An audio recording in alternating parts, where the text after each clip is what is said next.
คุณผู้ชมคะก่อนหน้านี้มีทูตจากออสเตรเลียมาเยือนประเทศไทยนะคะเป็นทูตที่ดูแลด้านผู้หญิงและเด็กและเดินทางไปทั่วโลกนะคะเพื่อต้องการที่จะรณรงค์ให้ยุติการก่อความรุนแรงต่อผู้หญิงและเด็กผู้หญิงค่ะตอนที่มาประเทศไทยดิฉันก็ได้มีโอกาสสัมภาษณ์ทูตท่านนี้นะคะคุณเพนนีวิลเลียมส์ถึงบทบาทของเธอในการสื่อสารกับเวทีโลกโดยเฉพาะเรื่องการศึกษาสำหรับเด็กผู้หญิงค่ะIn your capacity as ambassador for girls and women, what can you communicate in international arena to advocate more for girls' education? Those terrible tragedies really highlight to all of us absolutely the importance of education and how young girls really want education because they know that that is the stepping stone for their future. The reality is that girls who have education,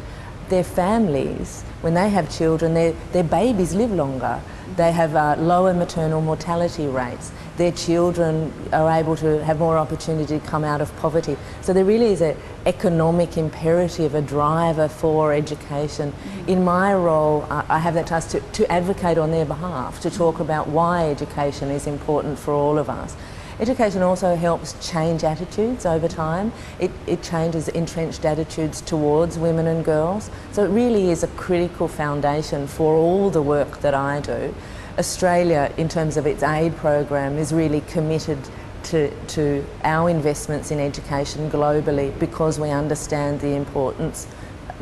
of education for girls, for everyone. In Asia Pacific and Southeast Asia, perhaps people tend to assume that gender equality has been achieved. Is it true? We all only have to read the newspaper in our own countries to see how many women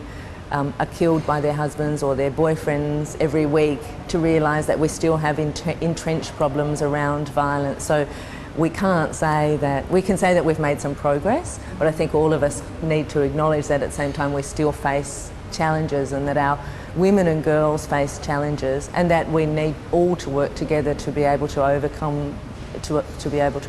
these. So far as you have worked in this area, what's the most touching case for you? I think the things that I found most moving have been